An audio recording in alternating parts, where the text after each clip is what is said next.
ए तायरे लाहौती उस रिज्क से मौत अच्छी, ए तायरे लाहौती उस रिज्क से मौत अच्छी, जिस रिज्क से आती हो परवाज में कोताही। आज समस्त मीडिया वालों, जो भी पत्रकार बंधु हैं, जो इलेक्ट्रॉनिक मीडिया है, जिनसे मैं आज अपनी जूम की लिंक से रूबरू हो रहा हूं, आप सबको सबसे पहले डॉक्टर हुसैन का और हयात का सलाम अर्ज है। प्रेस में आने की बहुत आदत नहीं है। मैं आपसे एक दरखास्त करता हूं कि ये मेरे सामने जितने सवालात आप लोगों ने भेजे हैं, मैं बिल्कुल पॉलिटिकल नहीं हूं और किसी भी ऐसे सवाल का जवाब मुझसे मत मांगिएगा जो सवाल किसी पॉलिटिकल या बदतमीजी के दायरे में आता हो, वरना माइक उतार के मैं चला जाऊंगा। दोस्तों, एक तवील मुद्दत, एक अथक मेहनत के बाद आज हयात ने अपनी पूरे मुल्क के अंदर पहचान बनाई है। सबसे पहले मैं कुछ सवालों को लेता हूं जो आपने हमसे करे हुए, जो सवाल आपने अभी हमें मेल के जरिए, किसी महोदय ने चैनल पे अपने ये पूछ लिया है मुझसे, क्या हयात सिर्फ माइनॉरिटी की सेवा भाव के लिए बनी है? किसने कह दिया? किसने कह दिया? मैंने नहीं कहा। आप आंख उठा के देख लीजिए, किसी भी तरह के हमारे नियमावली में किसी जाति विशेष की बात नहीं करी गई है।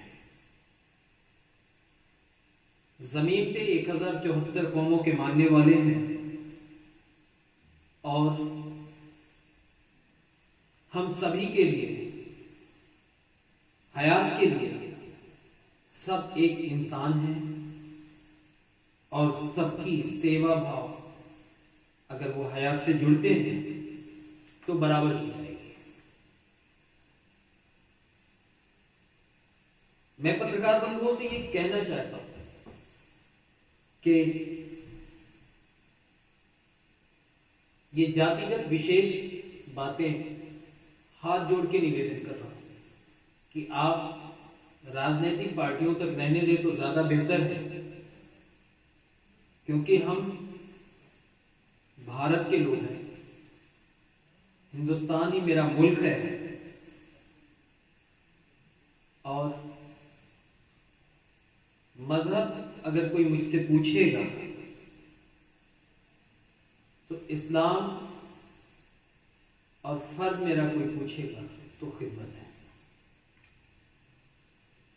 किसी सज्जन ने ये हमसे अभी सवाल किया है तुरंत कि क्या हयात में कर्मचारियों के साथ जातिगत भेदभाव होता है? एक भी, मैं बहुत अहम जिम्मेदार पद पे बैठे हुए हयात की तरफ से मैं आपको बहुत बड़ी बात बता रहा हूं। आज के बाद या तो आप मेरे साथ डिबेट में नहीं आए, मेरे साथ कॉन्फ्रेंस में नहीं बैठे, मुझे अखबारों में, न्यूज चैनल्स में रहने का कोई शौक नहीं है। एक भी अगर मेरे हयात के कर्मचारी से आप तस्दीक करा दें, एक भी कर्मचारी से, लाखों लाख काम करने वाले हमारे कार्यकर्ता हैं, एक भी कर्मचारी से आप इस बात की तस्दीक करवा दें कि किसी के साथ जातिगत भेदभाव किया गया है, तो मैं आने वाली सुबह में अपने कद और पद से इस्तीफा देके हयात से माफी मांगते हुए खुद को जुदा करूंगा। ऐसे सवाल आप क्यों करते हैं?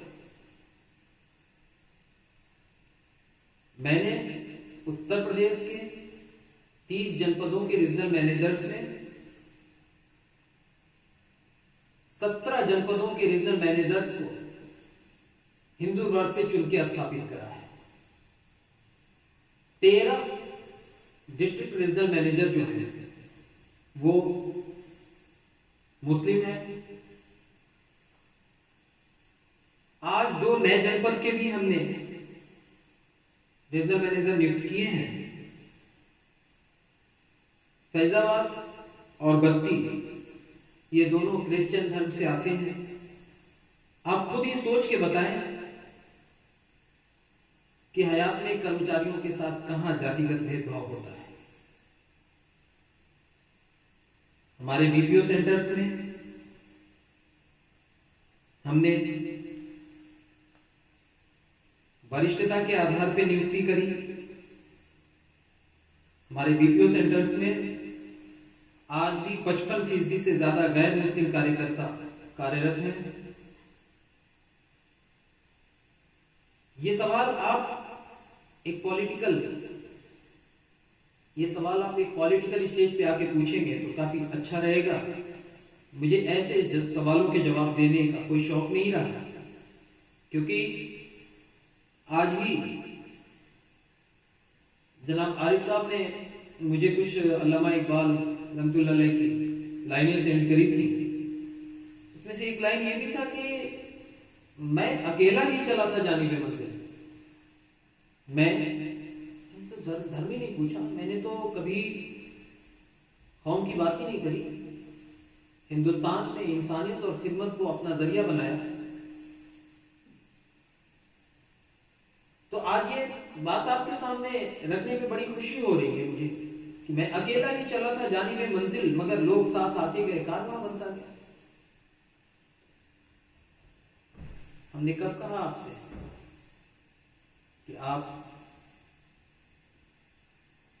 कभी भी हयात के किसी भी बंदे से ये नहीं कहलवा सकते, किसी भी कार्यकर्ता विकर्ता रीजनल मैनेजर से ये नहीं करवा सकते कि आप हिंदू हैं, आप मुस्लिम हैं। इस तरह की बातें कौन करता है भाई? मैं पेशे से भी चिकित्सक हूं, वरिष्ठ न्यूरोलॉजिस्ट हूं। मैं कैसे ऐसी घिनौनी बातें कर सकता हूं? मेरे देर से आने की यही वजह रही है। ये न्यू भारत टाइम्स के अखबार के लोगों ने कुछ अपने सवाल आज दिन में ही मुझे लिख के भेजे। कैसा बेहुदा सवाल है ये?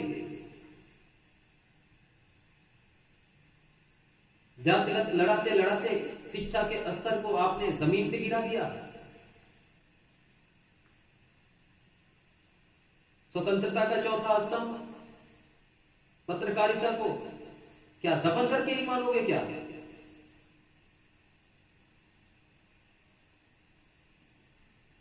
आपका मकसद क्या है? आप कभी शिक्षा पे भी बात कर लिया करें, कभी रोजगार पे भी बात कर लिया करें। अखबार नवीश हैं आप। डॉक्टर हुसैन के जहन में आप कलम के बादशाह हैं, लेकिन क्या कलम की बादशाहत इतनी गिर जाएगी कि जातिगत मुद्दों पे कारपोरेट सेक्टर में आके आप बात करना शुरू कर देंगे? ये गलत बात है। आप बातें लिखिए, मैंने कभी नहीं कहा बातें मत लिखिए। जितनी लिखनी हो, अगर ये बात आपको बुरी लग रही हो तो आप मेरे खिलाफ लिखें, मुझे कबूल है, लेकिन इस तरह के सवाल मुझे नहीं कबूल है। सहारा के किसी पत्रकार ने अच्छा क्वेश्चन किया कि भविष्य में हयात किन मुद्दों पे अहम काम करेगी।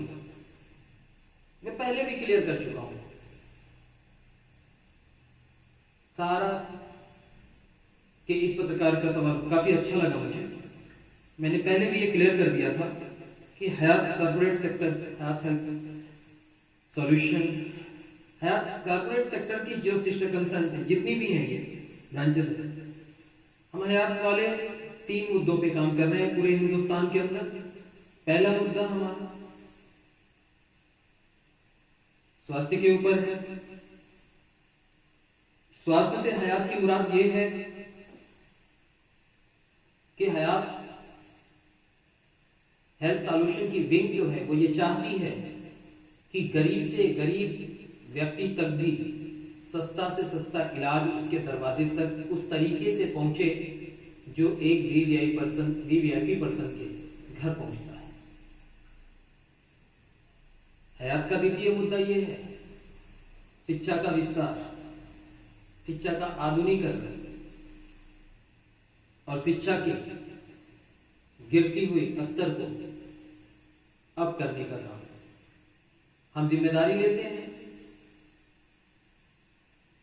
कि अगर हयात फाउंडेशन या हयात सेक्टर के किसी भी विंग में किसी भी तरह के शिक्षा के कारण रीजंस लेटर आते हैं, कोई बच्चा नहीं पढ़ पाता है, मैं आपको बहुत ही अभी ठंडे दिमाग से ये सवाल का जवाब दे रहा हूं कि हम उस पर सोचेंगे, हम उसके इल्म को पूरी तरह से मुकम्मल कराने में जो आर्थिक सहयोग होता है वो हयात करेगी।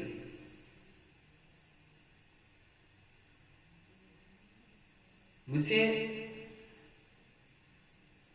एनडीटीवी के खास किसी ने ये पूछा कि क्या डॉक्टर अल्तमश का रुख सरकार के खिलाफ एक अहम पद पर आने के बाद नरम पड़ गया है? कैसी सरकार, कैसी नरमी? क्या खड़े इंसान को लठ लेके दौड़ा दूं तो सकती है क्या? मैं ऐसे बात जो मैं ये कर रहा हूं ऐसे क्या घर में कर सकता हूं क्या? मैं नहीं ना। हमने सरकार से अपनी बातें कई बार मनवाने की कोशिश करी, सरकार को इस बात के लिए कई बार एहसास दिलाने की हमारी सरकार कई बार इस मुद्दे पे हमने बात करी कि बेरोजगारी के लिए तमाम ऑप्शंस आ सकते हैं, इसे हटाया जाए। एक वक्त तक कहते कहते मैं हुकूमत से थक गया। इसके बाद मैंने ये जिम्मेदारी उठाते हुए और मैंने इस बात के लिए एक प्रण लिया कि हम आने वाले वक्त में उत्तर प्रदेश से 10 लाख लोगों की बेरोजगारी को दूर करेंगे। हम उनको स्वावलंबी बनाएंगे। उन 10 लाख लोगों को रोजगार देने के साथ साथ हम हर मोहल्ले के गरीब के आखिरी पायदान तक हम अपनी स्वास्थ्य की सेवा, शिक्षा की सेवा का विस्तार करते रहेंगे। हमारे कार्यकर्ता एकजुट होकर काम करते हैं। हमारे कार्यकर्ताओं में एक अलग उत्साह देखा जा रहा है। हमारे कर्तव्य योगियों में किसी तरह की फूटमत नहीं है। मैं ये आप सब मीडिया कर्मियों को इस बात के लिए धन्यवाद देना चाहता हूं कि आप लोगों ने इस प्रेस में शामिल होकर मुझसे ये सवाल पूछे, लेकिन क्षमा चाहता हूं मैं इस बात के लिए, माफी चाहता हूं, माजरत चाहता हूं मैं कि इस तरीके की जो जातिगत टिप्पणियों पे आते हो सवाल, कम से कम एक चिकित्सक के सामने ही, कुछ ना मानिए लेकिन एक चिकित्सक को मानते हुए ही इसके सामने न रखा जाए। मेरे भाई, पत्रकारिता जैसे मैं आज स्वास्थ्य और शिक्षा को ऊपर और सरल बनाने की बात कर रहा हूं, पत्रकारिता को खुद तो संभाल लीजिए। मैं एक वक्त में गुस्सा था अभी कि मैंने आना ही नहीं है, मैं नहीं आना। फिर कुछ अच्छे लोग भी थे जिन्होंने काफी अहम सवाल किए। इन छोटी बातों के सवाल पे मैं आज की प्रेस आपके सामने बंद कर रहा हूं कि कतई किसी तरह की राजनीतिक, दलगत या जातिगत सवाल आज के बाद मेरे सामने नहीं आना चाहिए। नहीं, उसके साथ माजरत होगा, मैं माइक उठा के चल दूंगा। हमारा काम है हिंदुस्तान की गंगा जमीन तहजीब को जिंदा रखना। हमारा काम है हिंदुस्तान की अमन और तहजीब को कायम रखना। हमने सुकून पाया है यहाँ की मिट्टी में पैदा होकर, हमें इस मिट्टी ने फर्ज चुकाना है। वो बाकी हम कोई अरब से आए मुसलमान नहीं है जो हमें यहाँ पे दोहरे मापदंडों का या दोयम दर्जे की नागरिकता का हक है। हम सब बराबर के नागरिक हैं। जातियां तो यहाँ बदल दी गई, यहाँ बना दी गई। इसमें मेरा क्या कसूर है मेरे भाई? ऐसे सवाल दे के कभी मुझे पैनिक करने की कोशिश मत करो।